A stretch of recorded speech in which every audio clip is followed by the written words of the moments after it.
Sending the information, I do believe. Okay, brand. There's my intro. I can play that as soon as we go live. Okay. So, It's showing me live at 10 seconds. oh, we are live? I hope so. Oh, geez. So listen. Oh, my God. Hey, everybody. Welcome to Late Horror Show. Let me play the intro, and then we will come right back.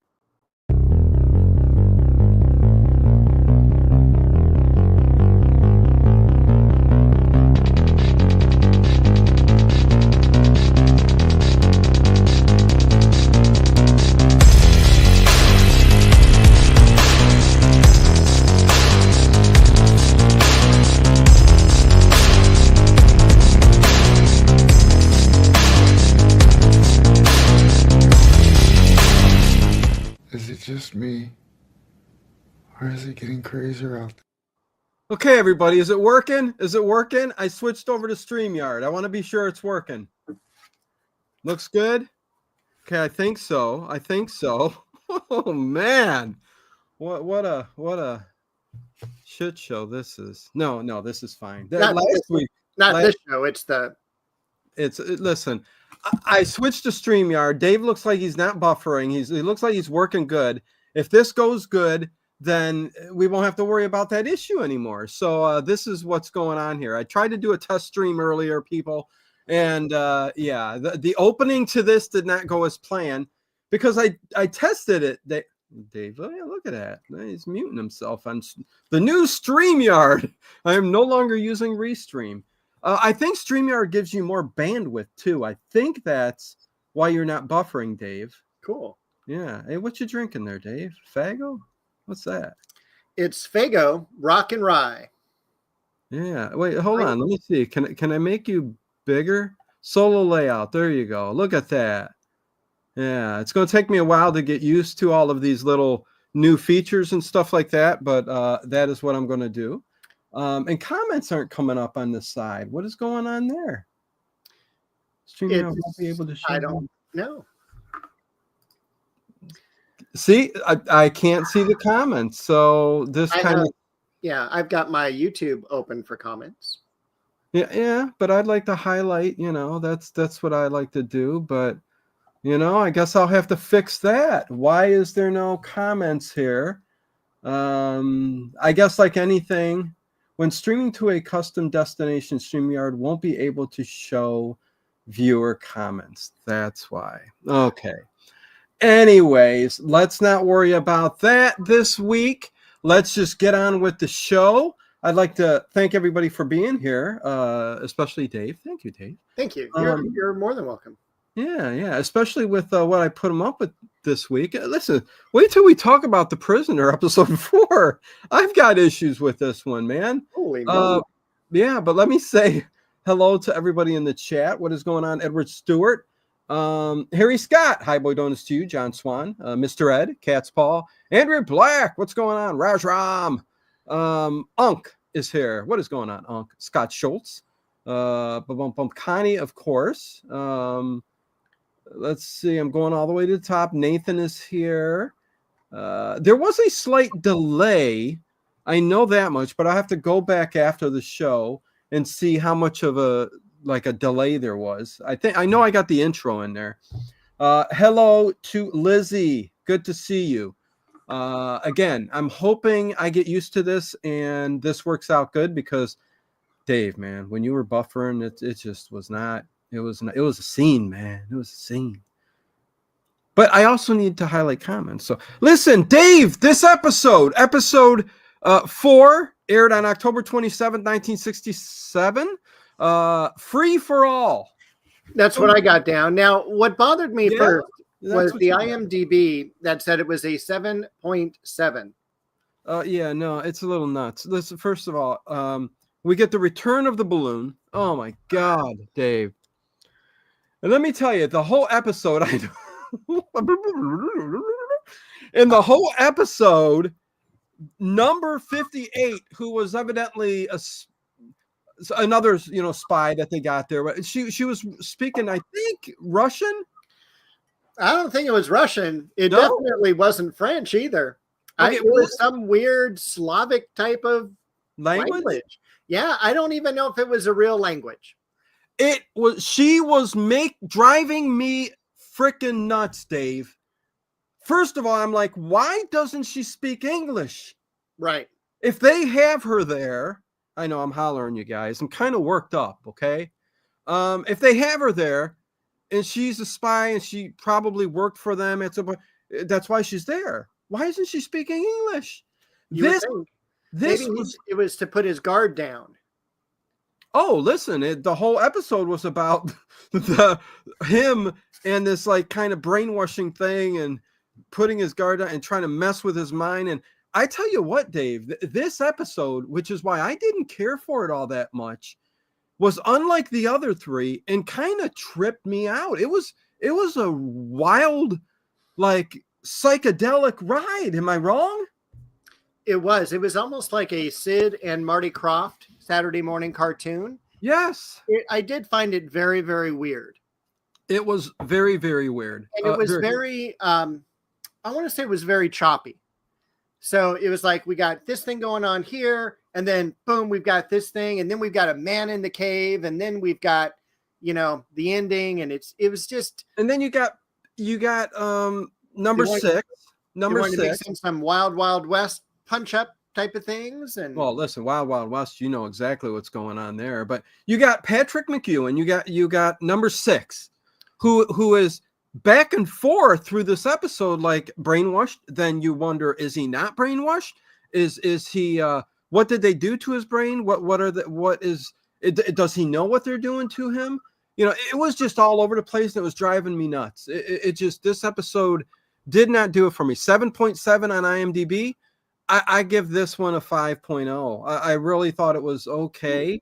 Ooh. Oh, it's the worst. It's the worst one yet. And it kind of just, like I said, I think it was the psychedelic part. It was number 58 talking to him in a different language over and over again. And you think he would have been smart enough to go, speak English. And she was so excited.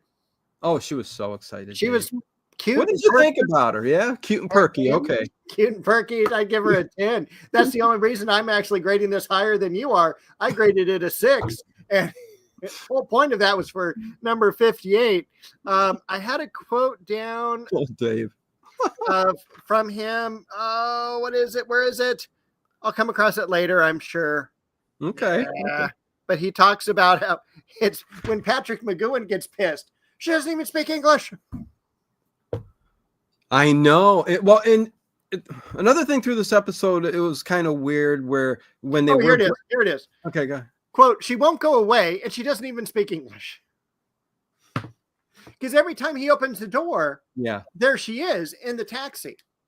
Yeah, listen, this episode, she's going to be that go-between. She's the maid. She's dressed up like a maid, which is always a good thing, Dave, throughout the entire episode, Could it have been a better maid outfit? Probably, Dave. But let me ask you something. Bartender at the Cat and Mouse. Explain to people. Dave Plouffe, bartender at the Cat and Mouse. Well, we get kind of drunk at the Cat and Mouse. Oh, don't tell people about. Oh, okay. We don't. Gotcha. It's weird. We have a bar in the village now that we've never seen in the first 3 episodes. Because I know if I was living in the village, I would need a bar. And it's like non-alcoholic drink. So it's like virgin pina coladas. Tastes like, and they tell you it tastes like whiskey. It's not whiskey. So I need a soda bar, like a old malt bar, like Woolworths. That's what I need. I would love that too. Actually, there is a get drunk off of that, Dave. I'm going to throw something in the chat. Hold on. Well, of a place that I would actually recommend that has a soda bar. Okay.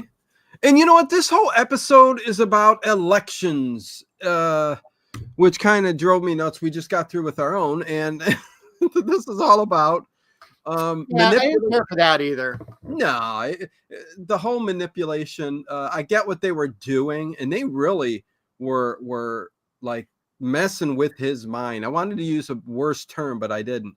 They were really messing with his mind. And there's Dave's link to the Pine Burger. Yeah. Now I want you to take a look at that because it does have its own soda fountain Okay. where they will literally put in the Cayenne burgers. the Ooh, yeah. composite, and then they'll put in soda water. And so they'll actually make you root beer, Coke, Diet Coke, whatever from concentrate. And then they do milkshakes made right in front of you with the old fashioned, put it in the cup, put it under the blender type of thing. Yeah. It is amazing. It is also labeled for our area the best burger. And I will tell you, absolutely it is. And order the hash browns. And I'm not a big fan of hash browns. I am. Well, then Ooh. you will absolutely love this because it's the only hash browns I like. When they put it on the griddle, they actually do it in butter rather than lard. Yeah. And it's absolutely perfect. Well, you know what? That's the secret ingredient to Chick-fil-A burgers. I thought burgers those and chicken sandwiches. They put actually real butter on there, and you get that flavor. Oh, Listen, there's a taste that comes with real butter that is just really good, and they do. Anyways, okay, sounds good. So the prisoner free for all. It's all about an election between number 2 and number 6, and I think what is the point they're trying to make there, Dave? I know what it is, but go ahead. I mean, well, I thought, and this is why I did not care for the episode. It was like the whole election was going to be a joke. It was a mind-bending rant of, I don't know where Dino went. no, I'm just trying to give you the center stage. I'm messing with it, but you don't want that. Thank you. I know, that's fine. Okay. You talk and I'll be center stage. All right. There you go. Well, and I'm like, I was like you, what's the point? Number 2 is going to be still elected. Yeah. And even when he leaves, he's still going to be replaced by another person. It's not going to be this, he's not going to get elected and let everyone go. It's ridiculous. And he's like, oh, no, we have to do everything fair. And we need an opposition candidate. Well, I think they were doing all of that, though, to kind of mess with him, to let him know that, listen, you can run. Yeah, it's all those kinds of things. It's not even weird and psychedelic and kind of out there. It's kind of dark too, because the whole episode they kind of like like I said, mess with his brain and kind of like you said they're trying to give him hope. Man, if I'm elected and I truly get power, which that's another thing, Dave. I really didn't believe that he would fall for this, and I think that's where the brainwashing part of this came in. I also think too that he did it because he wanted to know who number 1 was. Yeah. Oh yeah. Because if he wins the election, then he is number 2, and like number 2 in here, who was Everest? We get introduced to a different number 2, like we always do, and this is Everest, and he seems like a nicer guy, and he kind of is giving him hope. They need opposition, but we come to find out that all the people on the island there or whatever that were not island. It's not an island. We don't know that. Yeah, they don't really say that because I thought they went over a mountain and were able to go. Anyways, it doesn't matter. They're like they're just there and they're gonna do what they're gonna do. Like he says, number 6, you're here just to live out your life till the end of your days. And they're fine with that, no matter what.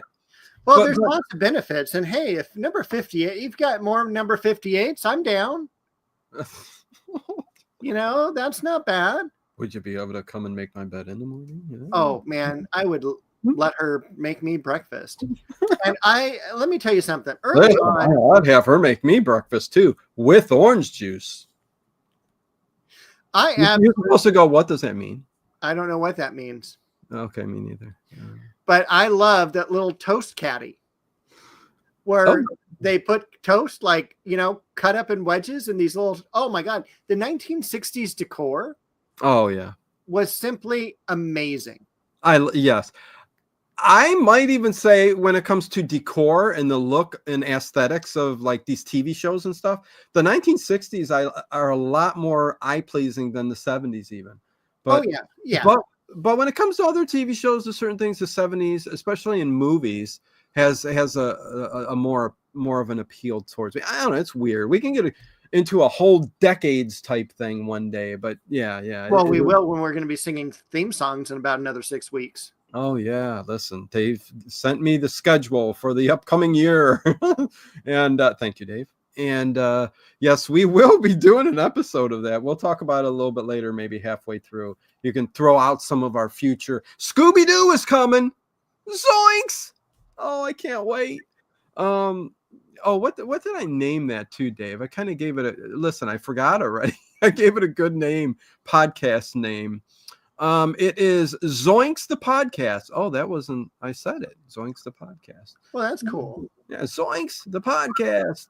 Nobody else has got a podcast out there. Well, maybe they do. I don't know. Scooby-Doo is kind of popular. But anyways, let's get started, man. Let's start talking about this because we got a new number 2. This is so messed up. It's basically number 2, number 58, the maid who drove me nuts. There were number so 6, many people in this episode. And were all the people? Why were all the people more? I seem so upset. Why were all the people in this episode so much more? It was like a different show. They were all brainwashed and they were all being like they were robots controlled. You get what I'm saying? I do. You have some things in the chat though going on. So okay. Say hello to thank you for Raj and hello to Sean Bond. And I think Harry has joined us as well. Okay, yeah. And a shadow from the tomb. Yeah, sorry guys. I switched from Restream to StreamYard, which there's no buffering. So that's the plus side, but the other one is I'm going to have the tablet to look at the chats and stuff like that until I figure out something I can do. Hell, if I'm doing it this way on StreamYard, I might as well go OBS, Dave. I can make it any way I want and put the stream up there. But anyways, or the chat up there, stream, chat. Thank you, Raj Ram. I really appreciate that. Here's to a great show, Dino and Professor Dave. Thank you. And yes, it's good to see everybody in the chat, even though me and Dave do get loony, wacky, crazy, like we're doing tonight. But yeah. We haven't crossed that line yet. Well, yeah, I guess we crossed it last week. But we did. Last week was kind of crazy. Yeah, and we had a really nice comment in the comments last week. Yeah, where we were second place favorite talking about Columbo. Yeah. Oh yeah. We got a comment saying that was really nice. Yeah, the Columbo confab is our favorite. You guys are fast. Second favorite or whatever it was. Yeah, that was a very nice comment that somebody left. Even though technically it's we haven't distinguished it as a kind of a podcast like series, but it kind of is because we do our video cast all the time. But anyways, yeah. Red, holy hell! Look who's in the chat, Dave. Red. I can see that. Those big red lips has made it. Good evening. Hope everyone had a great Thanksgiving. Very much hoping so. Dr. Hoffman will join us again sometime. Yeah. Dr. Hoffman, where are you? Are you out there, Dr. Hoffman? And I also wanted to say to Ed Stewart, because he told us earlier that Faygo was not around anymore in Florida. I always get mine from a soda pop factory here called Galco's in Los Angeles, and they will ship to Florida. So, okay, cool. Hey, Chad Farr, what's going on, man? To babbling brooks and chatting streams. There you go. Oh, cheers. Yeah, cheers.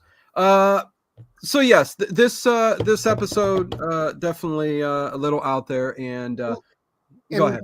Let me start from the beginning, basically. Certainly. Thank you. First of all, I still love the beginning sequence. Oh, without a doubt, I think for 60s in that kind of era, it's a really good intro that they got, and I really like it. Is it better than Get Smart though, Dave? It's right up there. It may have been done by the same person. It gave me the same vibes. So Get Smart missed it by that much. Dang it. And, you know, they use numbers like 99 and 86. Yes, So, they did. Very, very similar show. Yeah. The Codes of Silence. Okay, so start us off, Dave. Let's get through this episode. So I run out of time in life. We have plenty of time. Oh, that's true. We have number 6 waking up and the phone rings. It's number 2. He says, "Come over and see me." He goes, number 6 wakes up and goes number 2. Wait, what? That's a little too much TMI. Well, we never see that in the episode. TMI. Oh, number 2 came to his play. Okay, got it. He doesn't show up yet. He's invited. He goes, "Muhammad does not go to the mountain. Have mountain come to Muhammad." Yes.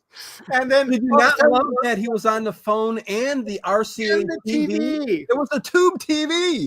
That was awesome. Oh, I loved it. You knew that they had intranet that early. And that streamed through a tube TV. It was really nice. Yeah. The future, Dave. I tell you, it was almost virtual reality. At some point, they do go back. And so he goes, tubes. Yeah. He goes, "You come over and see me." Ding dong, the doorbell rings. He's walking right there. Walks in, has breakfast already ready, you know, and then he talks about how it's time for elections in the village. Yeah. And he's running again for, you know, his job as number 2. And he opens the windows to the balcony. Yes, and he does. There's like all these people with signs, and they're, you know, almost like picket signs, but it's pictures of the guy who's leading the group, and everyone's chanting and cheering. And number 6 looks over, he goes, "Looks like a unanimous decision." He goes, "That's what bothers me. I need someone to run against me. You're the person. You need to do it." Well, we're going to find out that this was all set up in advance, you know, and they knew what they were doing. And thank you again, Raj Ram. $2 super chat again for the scary Frankenstein head behind Dino.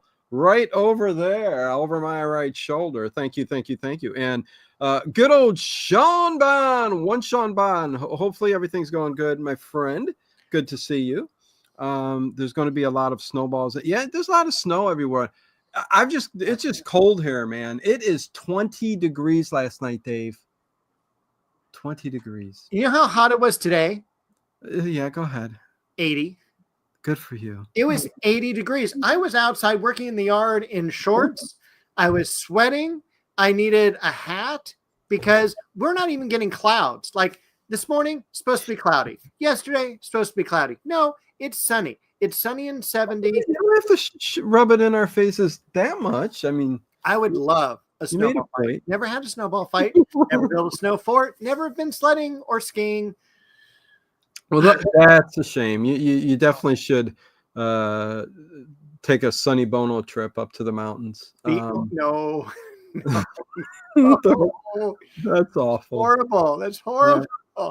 Well, snow. You need to come over this way. Listen, there's no snow on the ground, but we have lake effect that comes off of Lake Erie because I'm right on the shores of Lake Erie, right downtown. No. Yes. That was my fog of Pursuit to Algiers.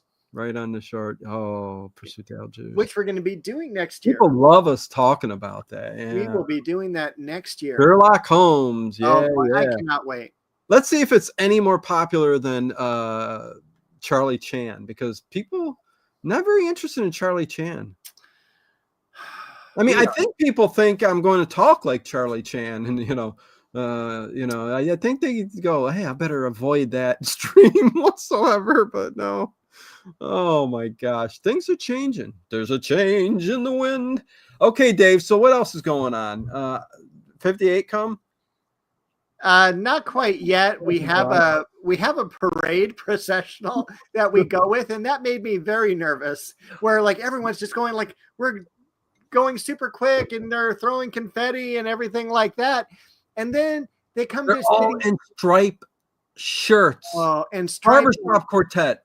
And blue umbrellas and umbrellas. God.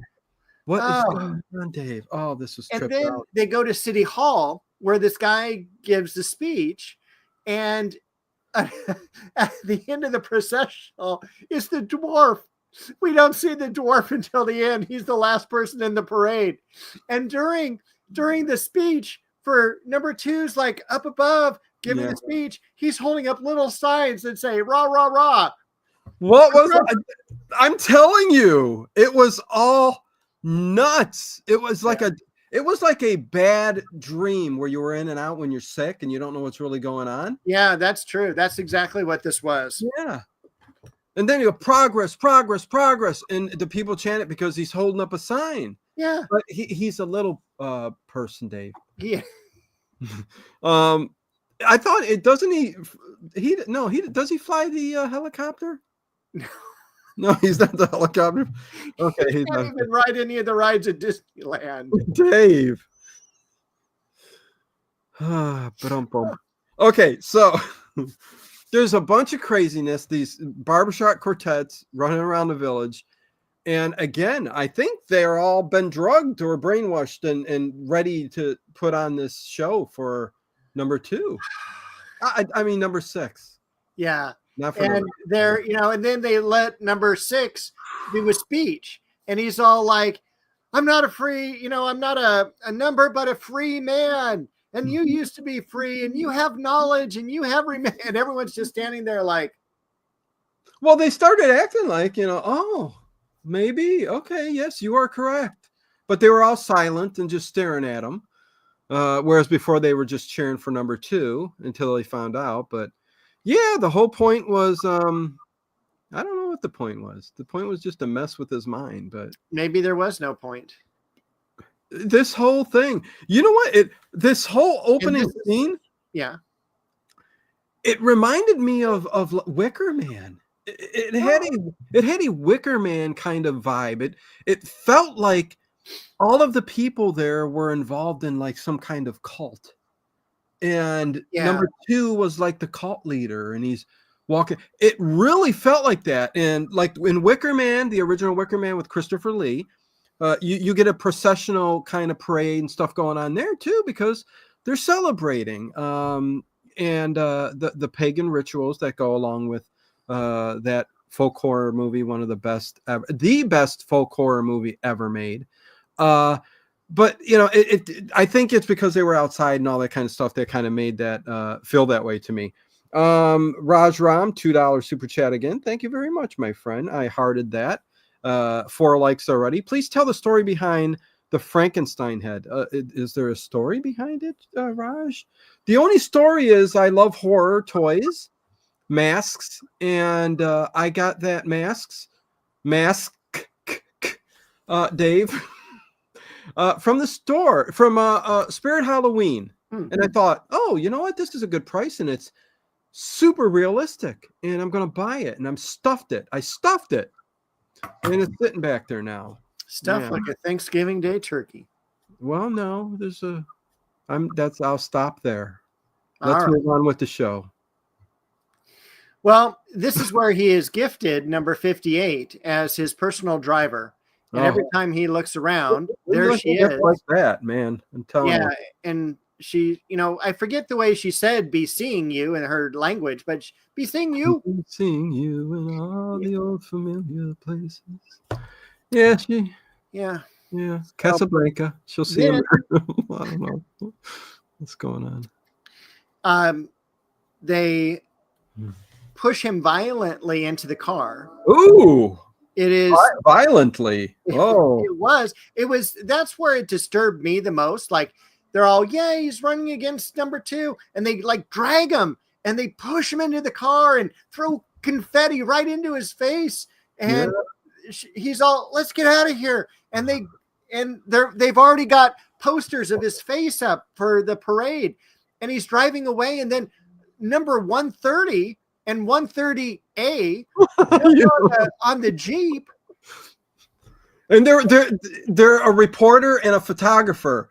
And they go, tell us what we think. They're snapping pictures. I'm a photographer. And the other guy's, yeah, I'm taking a story for the newspaper.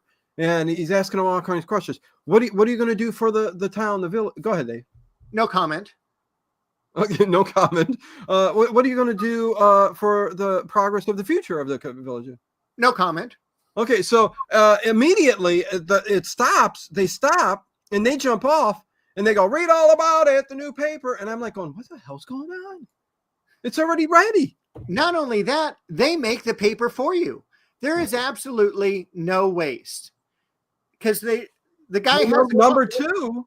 The guy has a cart and he's all, let me see the paper. And he cranks the thing and the paper comes out. Here you go. Yeah. Oh, yeah. That's right. Talk about hot off the presses. Yeah. That's also, there's a giant that lives in the woods and that's their toilet paper too. Well, there's a man that lives in a cave. There is a man that lives in a cave. We find out. He's a scientist. We'll talk about that. There once was a hermit named Dave. Wait, somebody typed that? What's going on? No, that's a whole nother. That's a Johnny Carson line that you should look up sometime. Oh, there once was a hermit. There still is a hermit named Dino who likes to play the piano. I can't do. I don't know. Okay. So so he jumps off, and then at this point you're like, okay, so everything is prearranged because everything's set as soon as they say something. And again, number 6, McEwen is kind of walking around kind of in a daze. He's just like kind of shell shocked. Right. Because they are, manipulating already what he's saying, what he's thinking. It's just like, I want to let everyone be free. But then in the newspaper, they've already written that, he's going to have more control over everyone. And if everyone pays attention or obeys, they're going to have everything they ever wanted, type of thing. They were promising them everything. He was promising them everything they ever wanted. Yes. That's so familiar in life, but yeah. Oh, we don't get political. Okay, go ahead, Dave. So then he is summoned to City Hall because there's some type of debate. Town hall. This isn't a city. Yeah, it's a town hall, Dave. It's all right. You live in California. We give you a free for. Yeah, you're fine. Thanks. Yeah. So he goes. Hit the back of your neck next time. It'll pop out, Dave. I swallowed a gummy vitamin. Okay. What? J. O. B. Catherine Kelly. Catherine Kelly is correcting you in your pronunciation of. Oh, is it Mac? Magooin? Magooin. Hey, I'll tell you what, Catherine Kelly. I'll say the name however the hell I want. How about that? Oh, sorry, Catherine. This is what I deal with. Listen, love you. He can't even say wolf correctly. Wolf. Yes, wolf. And I'll tell you, Dave, it's cold outside, man. It is cold. So cold. It's that Cleveland accent. I'm freezing, man. It's so cold. But listen, Catherine, there's no proper way to. Well, listen, there's proper ways to say things, but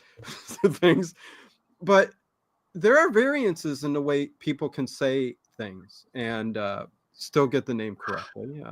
I think I was close enough, and you know what? I do say things differently than a lot of other people, and sometimes I just mess up. But thanks for that correction. I'm still going to say McEwen. Thank you, Dave. Love that name, McEwen. It's very good. Yeah.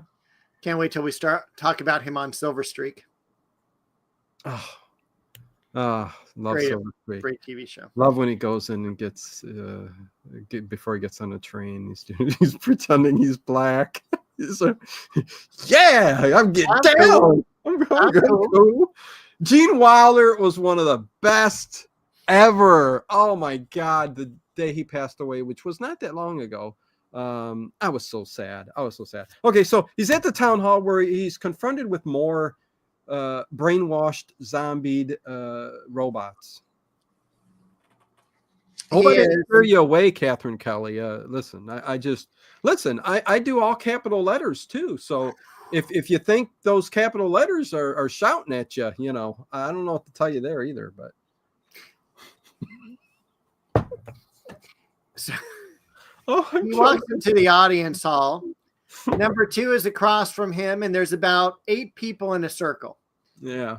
And if you read their Most notes, times you wouldn't want to see anything like that, but it's a town hall meeting. Numbers 20, 20A, 20B, 20C, all the way up to 20I was the last person I saw. And wait a second. All of a sudden you've got a photographic memory? Are you kidding me? Was that really truly their numbers? Yeah. 20I? Yeah. Because they were all number 20 and then they all had letters after them. Okay, well, listen, I didn't pay attention. I think I was getting brainwashed, Dave. Thank God I stopped watching that episode early on. Hey, Horror Junkie for life. Well, then happy holiday. He talks about everyone and said, he talks to everyone. He calls them, quote, brainwashed imbeciles. And then his speaker whatever you call it, lectern, starts spinning around. Okay, so you kind of make my point, Catherine Kelly. McEwen is a Scottish name. McGoohan is Irish. We'll take that all by itself. There are so many people with so many different accents and so many different ways to say these names that I'm just perplexed on why you even brung that up. So, point made.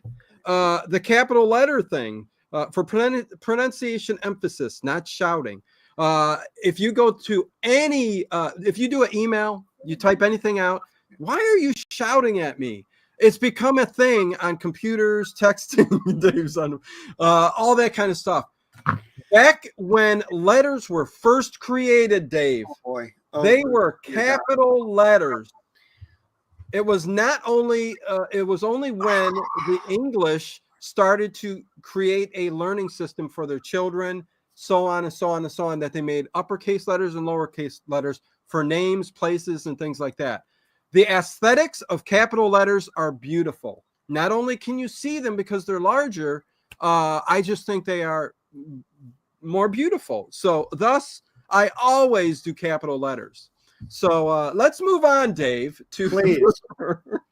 Next thing I know, you're going to talk about monks and illuminated manuscripts and how beautiful we can do those that. capital letters are. Good Lord. Well, yeah, you go back to any manuscript, you'll see that. But go ahead, Dave. So after he calls these lettered individuals, lettered, good one, brainwashed imbeciles, the lectern he's on starts spinning around and around, and it looks like he's going down to a subterranean thing. Yeah, I'm not quite sure. Why not? First of all, I'm going to jump off. Yeah, but I don't even understand what the heck that was all about. Drugs. Because when he comes out of it, listen, the light, comes on, they start twisting and turning, and I don't know if it's the whole room itself twisting and turning like a carnival ride. No, it's just his lectern. Okay, well, I mean, yeah, he made it down this really weird, you would be off balance and all kinds of other thing. Hello from Brooklyn, New York, Radman 197. Hey, Radman, what's going on? Good to see you, Radman. Yeah, and Tony. And also, Tony Horror Writer stopped in. Yeah, he's stopping in. He wrote a short story the other day. It was great. Cool.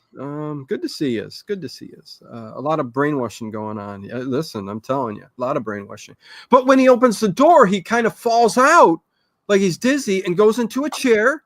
No, he has to walk down a shaft of a submarine or a bus that has the handles to get down to the bottom. Yeah. To get to the other room where number 26 is.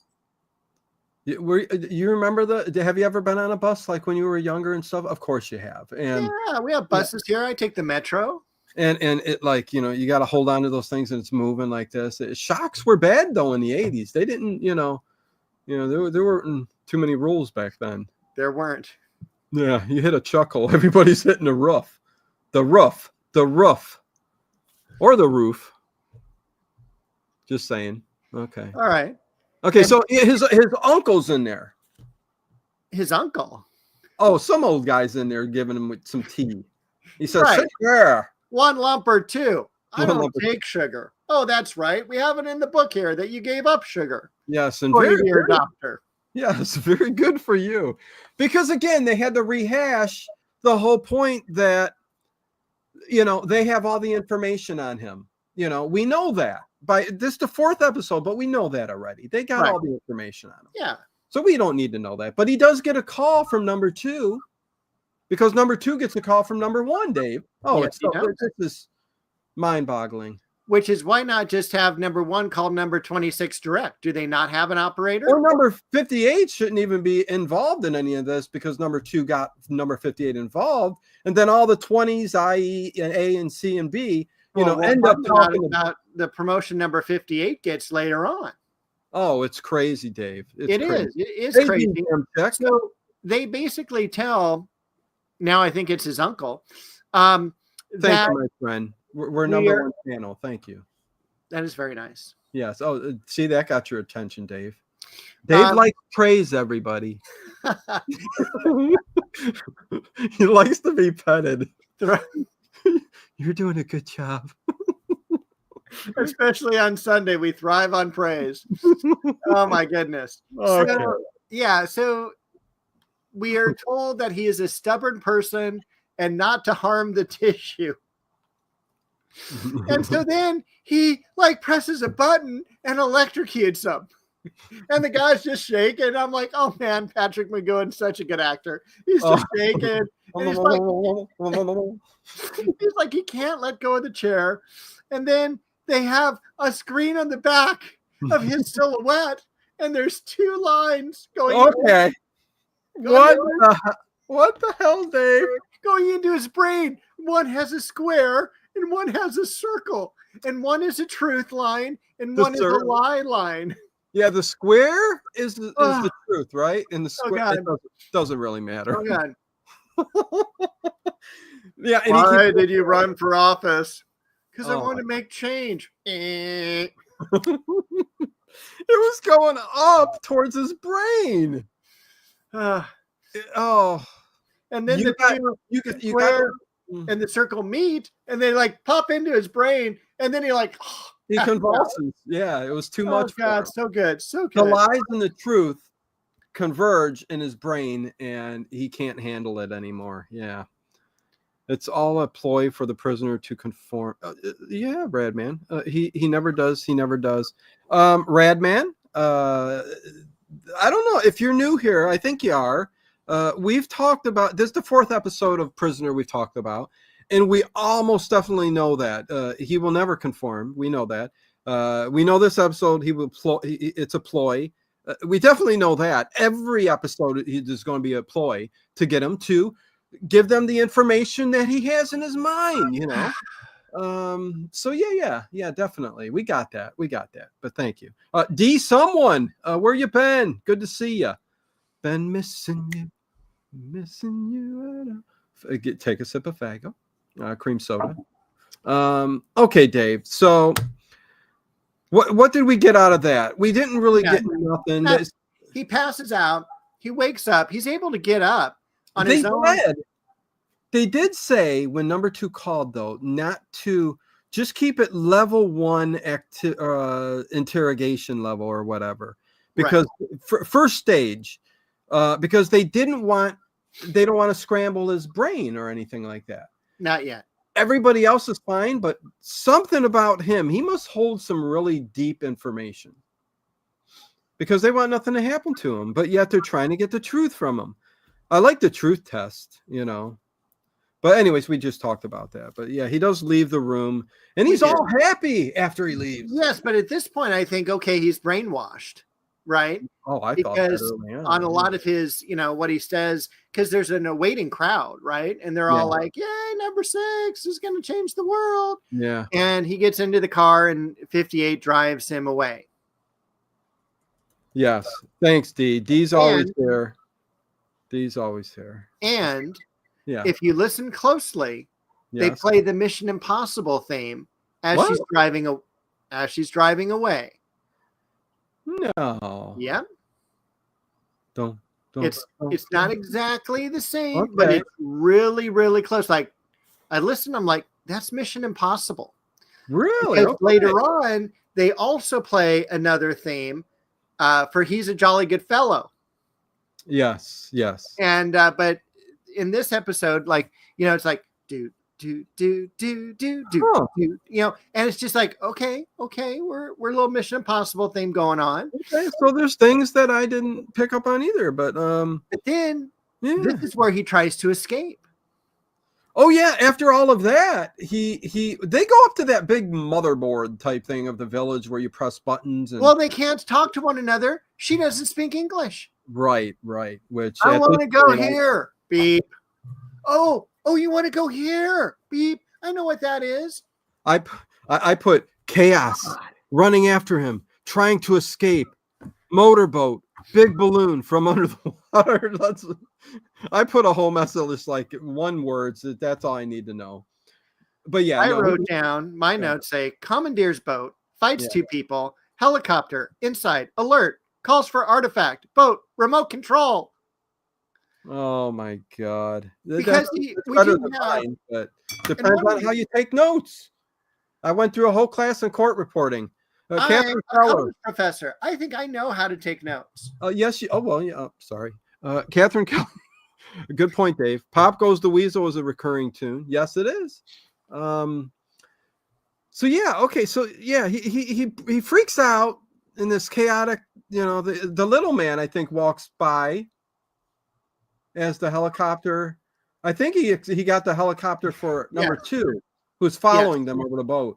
Yes. And the little man kind of, I think he rolled down the hill. Maybe. Yeah, something like that. It reminds me of someone. Or he played knick-knack on my knee. Maybe there's a hobbit in this There series. was, but he'll be later. Okay. But first, so we're running. We see the ocean, and there's all of a sudden there's this boat, and so we have a fight scene, which is really cool because we don't have enough fight scenes. No. And usually he takes out about 10. He usually takes on about 10 other agents. That's for Horror Junkie for Life. There you go, kitty, bo. Yeah, the agents can never handle number 6. Number 6 is badass, man. James He Bond really is. Well, he's trained. Well, aren't the other ones? This is what I always wondered, Dave. Yeah. Why do these people who are guarding like security agents, or even in like Mission Impossible, James Bond, you have people who are hired as people to go after people, like other agents and stuff like that. And James Bond, let's just say James Bond, or number 6, kicks all their butts. Who hired these guys? I don't know. Maybe they were cheap. I don't know. Or union. It could have been. They worked their way in. My dad owns this, and then can you get him a job? Yeah, we'll have him guard number 2. Meanwhile, he gets his butt kicked over and over again, but he's still there. He's a guard. Thank you, Dave says Horror Junkie for Life. Look at that. Hope everybody had a great Thanksgiving. We're on to the next week, and we're almost towards Christmas time, where if you want to send me a gift, I have an Amazon wish list in the description. Go to any of my streams and buy me something. How you like that, Dave? Why don't you just subscribe to the channel? Listen, I'm joking. Yes, subscribe. And it's about that time, Dave. Why not? Should we? Sure. Okay, well, subscribe onto the show. No, subscribe. Don't forget to hit that thumbs up button, please. And in the description below, you can also check out Dave's channel, where you will see a lot more of Bo, the cat, who walks around. Yes, walks around with Dave as Dave's filming his luxurious 80-degree, tropical. It's tropical. Lush tropical forest garden that he has there. He's called Botanical Dave in California. Sometimes there's stands like what city is it again, Dave? Los Angeles. Los Angeles. Yeah, every corner you'll see Botanical Dave shirts, and it's Dave they're talking about. I won't go in no deeper, but go ahead. You can say. No, I was going to say it's stickers. It's street art. Yeah, exactly. But yes, please do. Let's see how many thumbs up we got. 53 likes. That's depressing. I think it's time to go, Dave. Well, hold on. Okay. I want to talk about what we're going to be doing in the upcoming weeks. Okay. But hit that thumbs up button, please, if you don't mind. And please leave comments after all the videos on my channel. After you're done here, take an hour or two out of your time and leave comments on all the videos, the past streams. So there you go. We are going to be talking about The Prisoner again in episode 5, but not until February the 9th. And that is called The Schizoid Man. Upcoming for your Sunday evening enjoyment, because it's definitely my Sunday evening enjoyment. Next week is The Wild Wild West, the Night of the Glowing Corpse, which I cannot wait to see again. And I can't wait for Dino to watch because it's an excellent episode. Yes. 2 weeks from tonight, we unfortunately cover the last Cold Shack episode. Oh, sadness. The Century, right? The Century. You are correct, sir. It involves a giant, cheesy lizard. Yes. Reptile, whatever. I think they call it pepperjack, but I'm not sure. Oh, hold on, Dave, real quick. Catherine Kelly. The British term for a big uncontrolled fight is called a free-for-all, Dave. Oh, wow. Yeah. Little double entendre there for this episode. Oh, well said, my sir, good sir. Okay, continue. What's after? But as one series ends, another one begins, and we are going to be covering Scooby-Doo episodes 1 and 2. And it's Scooby-Doo, Where Are You? From the 60s, the original. There you go. There really isn't any other. What other way to go, Scoob? We're going to be all hearing a lot of that over the next couple of weeks. We're going to be working on Velma and all the other ones too. So yeah. But then we will do a Cold Shack wrap-up episode as the last Sunday of the year, December 29th. Top 5, bottom 5. Indeed. And that'll be fun. I think we'll have the same top 5 and bottom 5, but we'll see what happens. Probably. And then January 5th is our annual prediction show. So we're going to recap last year's predictions and just kind of spend a first Sunday of 2025 together hanging out with everyone. Hanging out. Yep. And chatting with you guys. And listen, some Sundays are kind of serious when we get to talking about Art Bell and paranormal stuff. And the prediction show, however it went last year, try to really get your deep innermost, predictions, whether it's from a dream or anything. And we're going to get that down towards January 1st there. And don't forget, every Saturday starting next week, it's Night Gallery Saturdays. So I will be going through all the episodes of Night Gallery. So there you go. What we should do on the prediction show is talk about our top 5, bottom 5 Sundays of the year. Wow. Well, the bottom 5 might depress us a little. That's true. So, I mean, it's all good. Oh no, I'm joking. Listen, that's not a bad idea, but you know what? They're all good. But can we pick out a bottom 5? I don't know. We can definitely pick out a top 5 or talk about some of our favorite shows over the last year. I mean, we did 52 shows. Oh yeah, we can definitely do just a town hall meeting with the chatters. Anyways, okay, back to The Prisoner, the free-for-all, which is by the way is what did she say? I have to thank this channel for turning me on to Cold Shack, Catherine Kelly. Well, look at that, Dave. And again, Catherine, I hope you just know this is me. I'm just joking around and stuff like that. I mean, I was serious about a lot of that, but I'm just joking around. Okay, Dave, come on. So last we left our hero, he was on the boat, and he beat two guys, like, Two guys off. knocked him out. And the helicopter, he gets a call saying, the artifact's been released. Don't worry about it. And all of a sudden, the boat goes on remote control. He can't turn the wheel. It's like a boat on a track. What annoyed me with that a little bit was I did not understand. I'm like, he knows everything that's going on there. He knows he can't get on a boat and ride. I mean, maybe this time something's down, I guess. You got to always try. But at a certain extent, we know that they don't have influence. Where is that line, And I think that's what he was trying to get. And I thought he got farther than any other time. It's like, come on, dude, you're almost there. But the artifact comes up, gets him, drags him to shore. Yeah. And all of a sudden he's in the hospital and there's this pulsating light over his bed. Radman says, love the Schizoid Man episode. He plays 2 roles in that episode. Oh, okay. Nice. That'll be interesting. And Rajram says, Dino and Professor Dave, do you still re-listen to Art Bell episodes and interviews, etc. on YouTube? Listen, Raj, we do a show on it. So yes, I listen to it sometimes every night, but it's I'm always listening to a podcast, and usually it's an Art Bell when I'm going to sleep, but it depends. Yes.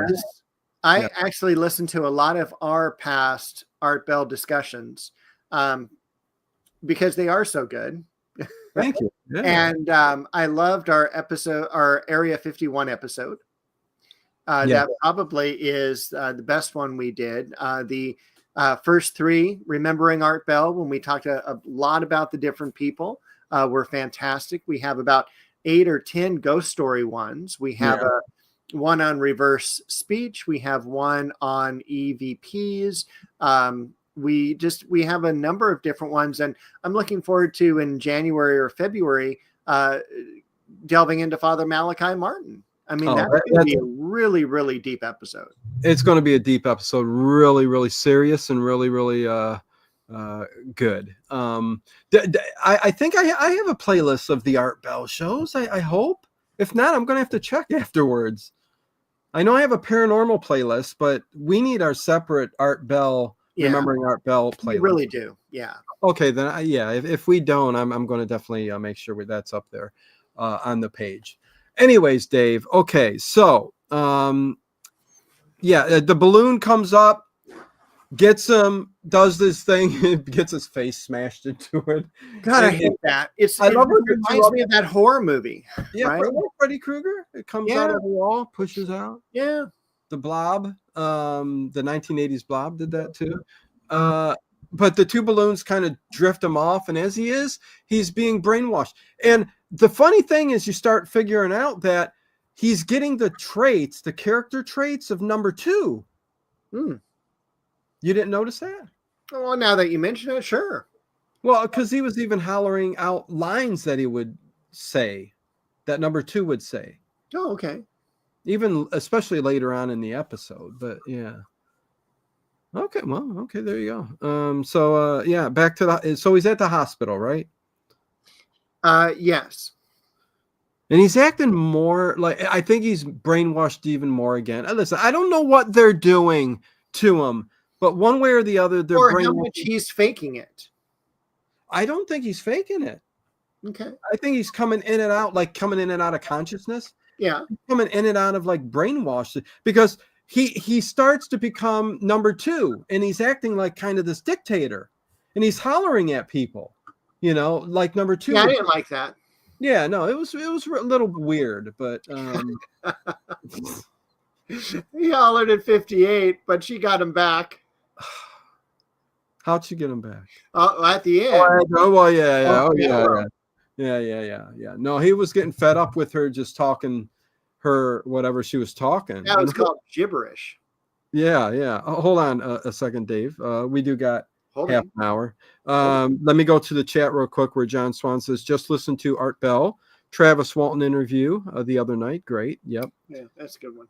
Catherine Kelly again says, when you get to the episode Living in Harmony, you will be in shock right at the opening, and you'll wonder if you are watching the correct program, but it's supposed to be that way. That's what I thought of this episode, Catherine. I thought this one was like not like the first three, right, Dave? I mean, it seemed like a different show almost, it really did. Yeah. And finally, there are some Prisoner comics out there, says Radman. Very cool. I have the first issue of the okay. So yeah, continuing, Dave. So he's acting like this dictator, and then they're at the bar, I think. Yeah, they're at the Cat and Mouse. Yeah, the Cat and Mouse bar. Yeah, which is awesome because it's episode 4, and it's the first time we've been to a bar. Which you would think that would be a night spot, kind of like the Eagle Beagle. What is it? Regal Beagle and Regal Beagle. There we go. Come and knock on my door. Don't miss that night when me and Dave sing theme songs from our best favorite show. Bring your own alcohol. Yeah, Listen, I'm doing it alcohol free, but I'm crazy to begin with.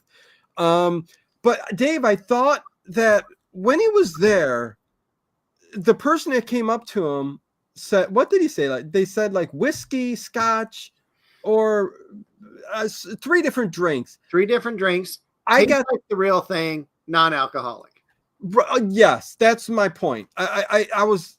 It's the first bar we see, but really, it's just a place for people to hang out and socialize because there's not any real alcohol there. Right. It's for pretend. Yeah, it's for under 21. And I don't appreciate that, Dave. I don't like those lies. Okay. My straw wasn't all the way in. I didn't get I can tell, and everyone else could too. Hey, Gigi. Good to see you. Hello, everyone. Hope everyone is doing good. Hopefully you are doing well, Gigi. Had a great Thanksgiving and everything else. Yes, rest in peace, Suzanne Summers. There you go. Okay, Dave. What's next? The bar. The bar, and then he gets pissed towards the end, aren't we? Gets pissed off at one of his supporters because, first of all, and it was weird because it took me a while to realize what was going on, that they still have their bicycle with their number, like number 6, but then they have one that's all ruffled around the edges, and it's like a banner, like, oh, look, you're 6th place type of thing, and it's really a voting mechanism. So if you're for number 6, you wear a big number 6 black ribbon type of thing. And he has one of his supporters at the bar and he like yells at her. I told you to go away, and, because he wanted alcohol in his drink and they don't serve alcohol in the village. And that's where I think he left that hospital really, really under, whether it's the drugs that they gave him or whatever, under this kind of brainwashed kind of personality trait where he was really somehow taking on number 2. And again, there's many different ways which they go into where they input the information that they want into his brain too, as well. So him hollering at her and all that but she's kind of like really, really, worked up to show him someplace. 58. She's saying, so she goes, whoa, you want alcohol? Come with me. But she says it in a different language. She's like I don't know, whatever it is, but she says, and she gets this secret robe over her, like she's Little Red Robin Hood. Wait, what am I? Little Red Robin Hood. I've reached the point of no return, Dave. Like Little Red Riding Hood. She's got a cloak on, don't she? She does. She looks like a Jedi Master. Yeah. And they jump into the striped Jeep and they drive up the hill. And she goes to get a pail of water. I mean, crazy.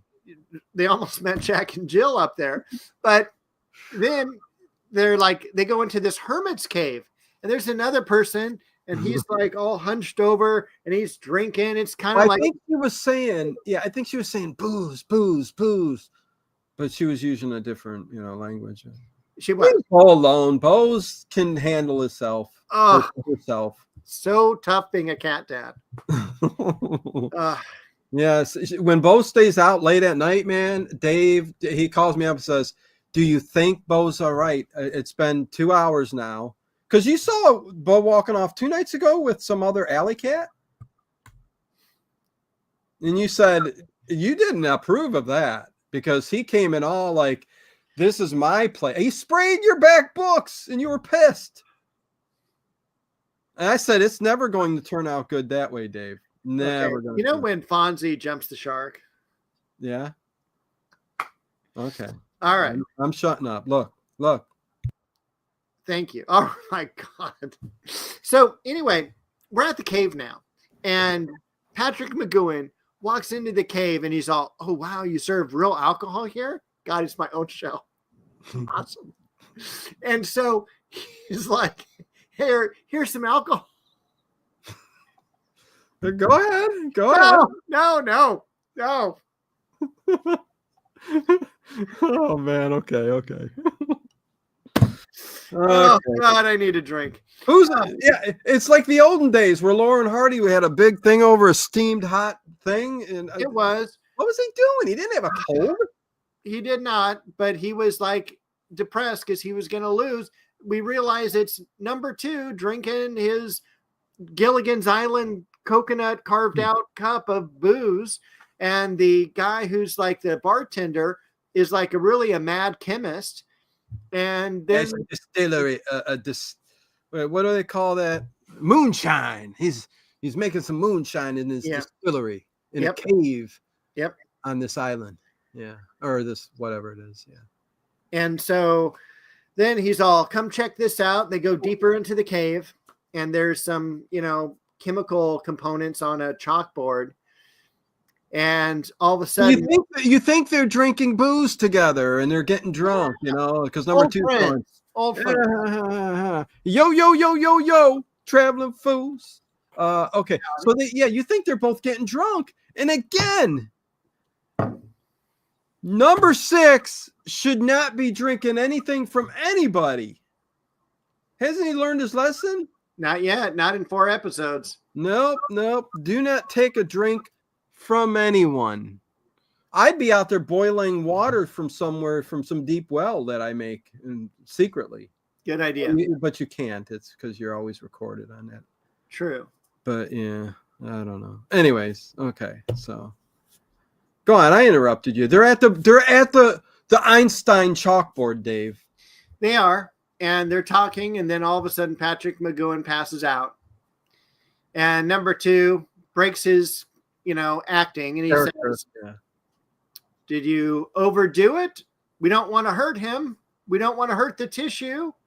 And they said that this will keep him out to the election day. Through the election day. Yes, this will keep him out to election day, he says. But then I thought, are we taking a, Christopher Reeve film? What is it? Moment in Time? What is it? Somewhere in Time? How could you forget that movie? Where he is going to miss the wedding because they've knocked him out. Is he going to miss the election because of this? Yeah, it's like, how does he know that he gave him just enough dose to keep him knocked out for? I mean, when is the election day? They didn't even say how many days. Did he sleep for 2 days? Then the next scene, we have them standing next to the ballot boxes. Bootleggers. Yeah. Well, that's when he woke up. So the drug worked, and he was awake during the election day, and they're standing, like you said. What a scene! Yeah, standing at the ballot boxes with number 6's ballot box overflowing. He's going to win by a majority. A landslide. Landslide is what they call. That's Stevie Nicks says that. Fleetwood Mac. It's a landslide, baby. Oh, that is a good song. It is a good song. Yeah. Hi, Dave. How you doing? I'm doing well. We're good. That's good. I'm glad we worked in Stevie Nicks to our episode. You can never go wrong with that. I don't think. You can't. My mom actually went to high school with Stevie Nicks. Unless you hear that song 50 million times, and then you get tired of it. Or Rhiannon. Or that one too, yeah. That I have heard 50 million times. Yeah. But then he wins the election, and we start singing He's a Jolly Good Fellow. And number 2 says, "You won. Let me show you the ropes."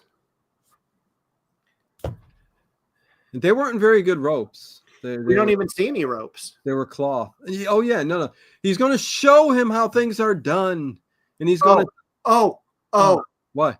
The most annoying scene is coming up. Oh, okay. There's a lot in here, but so hate to hate on the prisoner, but this episode was really out there, man. I'm telling you. It was. So they bring him to let's call it the Oval Office now. And he walks in with 58 behind him because she's going to be like Secretary of State or something. Well, that's the other thing that was throwing me off. I was wondering, what the heck is 58 sitting here sticking around with? I mean, if he's number 2 now, he could tell her, okay, bye-bye. Well, she didn't understand English. Well, yeah, I mean, she's hooked to his side at this point, but she's not, watch this, click, and the eggshell thing that his seat comes in, Mork from Ork would sit in there. Right. And, Shav spot, right? And, like, it comes up, and then she's all, oh, watch this, beep, beep, beep. And, like, the whole scene's going on the circular walls, like, it's again, kind of Sid and Marty Krofft, like, psychedelic. It's just a weird trip is what it is. And so then he starts playing with the buttons. And the chairs are up and down and everything like that. And then then 2 guys come up. Well, he accidentally hits a button that kind of like hypnotizes him again.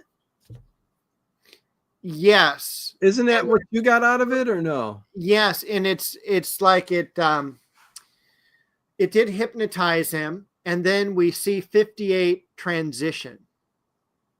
Okay. Into domestic violence 58. Yes. Go ahead. Dave. She slaps him. Not once. Oh, I love this scene. Like 8 times. Yeah, she just took control, Dave. She became dominant. Where's Submit Obey in the chat? Submit Obey, you out there? She's out there. She's out there somewhere. But yeah, no, number 58 comes dominant, and you expect her to take the maid outfit off, and she's all in leather, but she's not. She starts to, and I like how the camera blurred when the smack hit, kind of blurred, like he's going out of consciousness in a minute, man. He's getting out of it, but she was snapping him out of whatever he was in. Right. I mean, she went from Yvette to Yetta in like 1 second. And then, she looks, and I don't know about, and then I forget what happens, but she's basically now really number 2. Oh yeah. She's, and I don't think she was number 2. I think Everett was really the number 2, but he was transitioning out from the island. He had some work to do for the government. Yes. The homeland, they said. Well, that's what I wanted to talk to you about, because I noted that term. Okay. And I'm like, well, all of a sudden, if they're saying the term homeland, maybe they're German. I don't know, Dave. I mean, it's futuristic, and have we heard Russians say homeland? I think we've heard it there too. We've got Homeland Security. We do. So, but I hear you. I hear you. Listen, they would be talking that language if that's where they were going, but they kind of were like being evasive and what, yeah, homeland sounds weird. I don't know. I think when they were making the show, they just wanted to make it seem ambiguous as to who's in control. You know what I mean? Right. Absolutely. Yeah. So I think that's the main thing. But that ending scene when they pan out and number 58 is there, and now it says number 2 on her, her left breast. And she's just, she's talking good English now, and she's just like, you are buffering a little bit, Dave, but we'll talk about after. Yeah, I see it. Sneaking one in there. Anyways, yeah, so it ends, and it ends, right? That's it. He goes out, and they take him to his house, number 6. Yep. End show. Well, first of all, no, they beat him up in this at the very end. You know, there's like these hoodlums who are dressed as psychiatric ward people, and they kind of punch him in the stomach so many times, and then they throw him on this hospital gurney, and then they take him to, as you mentioned, his home. It was a very violent episode, and that's it. And then there'll be episode 5. Yeah, so, it's one of the more. It's one of the strangest episodes in a while that I've watched out of anything that we've done. I mean, it really was, like I said, a bit psychedelic. It felt a little bit, and we've only seen 4 episodes, but nothing like the first 3. Really, there were a lot more characters involved in the other 3. There's a whole bunch of people involved in this episode, but no one that matters. Well, right, exactly. It's just Eric Portman, who plays number 2. It's Rachel, who plays 58, and then it's Patrick McGowan, and that's really it. And none of those people really had much acting credits. I mean, they had substantial credits, 60, 50, or whatever, right? But really, no one else. I mean, the next person was the person we saw in the cave, and he was on screen for maybe a minute, but really not a whole lot. So I think that's one of the downfalls of this episode too, is there weren't enough really good characters to grab onto and to like or dislike. Right. Yeah, no, I agree. I'm just looking at the IMDb right now, and it doesn't really, it doesn't really show the other characters really as anything special. But I mean, when you have the people on the motorboat getting 7th and 8th casting, that's an issue. Yeah, that's definitely. Let's see, chat real quick. Catherine Kelly, the best episode is Hammer into Anvil. That number 2 is Super Evil. I mean, again, this episode kind of threw me off a bit, Dave. Yeah. The first 3 I've loved. Listen, I know how you kind of feel with The Prisoner. You're not a real big fan of this, but you're kind of going through the motions with me. So I get it. But there is a full season ahead, and there could be some really cool episodes. So I hope so. Yes. I mean, I really enjoyed last episode. Yeah. He got to go to a party and he was dressed up. I mean, that's Patrick McGowan to me. He's debonair, and that's really what I wanted this show to be like. But it's the 60s. It's weird sci-fi. It's When you get the science fiction, I mean, you see it in Star Trek, and listen, even Star Trek: The Enterprise. When you would go up there and you would look at the bridge, and if the screens were out, you can tell that it was just like the big paper, that construction paper that was behind there, and you could tell it's been there a while. And it's like all out of shape and stuff like that. So you can see the low quality, especially with the upgrading of HD and stuff like that. You can see all those imperfections and just the way they did things. I mean, Star Trek did the button thing where, what is he doing? None of these. This is going to make me I know everything out in the solar system now from this. Boop, boop, boop, boop. So, they do what they can. Radman says, I like that they always end the episode with the prison doors clanging shut. Does add a little bit of je ne sais quoi to the episode. I do like that. Catherine Kelly, I like you guys. I hit the like and also shared the show. Well, thank you very much, Catherine. I really appreciate it. The Avengers, John Swan is another one. Yeah. You like the Avengers, Dave, right? That's one you like. I've never seen the Avengers. Okay. Oh boy. Actress Mary Morris is my favorite number 2, but you haven't seen those episodes yet. Nope, we have not. Let's see if I'm missing anything else. Let me see if I'm missing any super chats. Oh no. Thank you. I'm so good. So there you go. Another Prisoner episode in the book. I can't wait to next week. What are we talking about again next week? Wild West. Yeah, I just Night of the Glowing Corpse. Yeah, Wild West is fun. I enjoy it. They're good shows. They're good shows, especially when me and Dave talk about them. Listen, me and Dave talking about this episode was way better than watching it. Oh yeah, it was by far. And I don't even look like 58. Oh my God, I'm just 54. Does it seem, Dave? Does it seem like doesn't it seem like we've been through a whole lot of Prisoner episodes? Yes. And this is only the fourth one. Only the fourth one, and I'm counting down. We only have 13 hours left.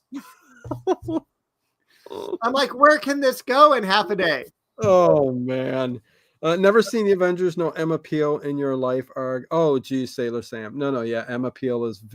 Oh geez, she's a I can say a sexy woman. Is she the one with the legs all the way to the ground? You get, well. Listen, it's the '60s, Dave. Yep. Going for a little appeal there. Let's see. Long live Emma Peel. Yes, Lizzie. Definitely. Thanks, Dino and Dave. Thank you, Mr. Ed. I guess they're telling us to get the hell off the air. That is the week of the what week is it? The week of ending Thanksgiving week. Now heading into December 1st. We are on our way to the last episode of Kolchak. Is Dave frozen?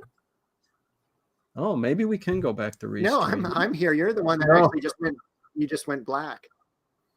Really? See, we're having the same issues then. Yeah, you went black and you had a little swirly thing. Yeah, no, my picture was totally fine. You went and buffered. Yeah. Damn you. And I'm looking back. I'm looking back.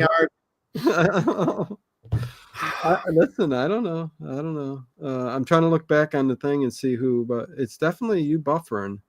If the stream's showing at me that it's you, I think it's your problem, Dave. You know. I know I've got another problem.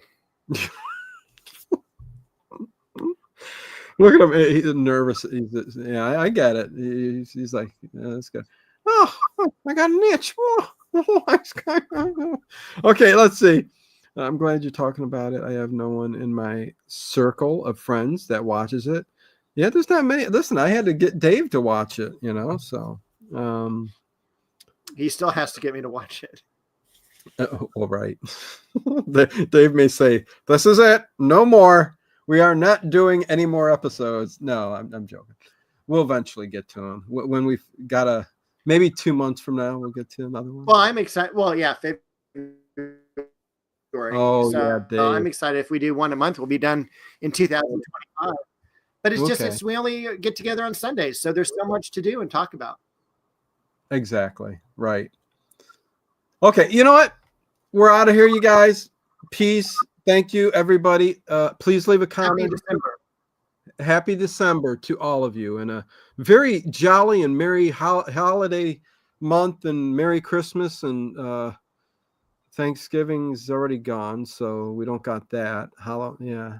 So anyways, enjoy the month of December. I'm not going to look forward to it. All this week, the nights are going down to 20 and 23 degrees. Too cold for me.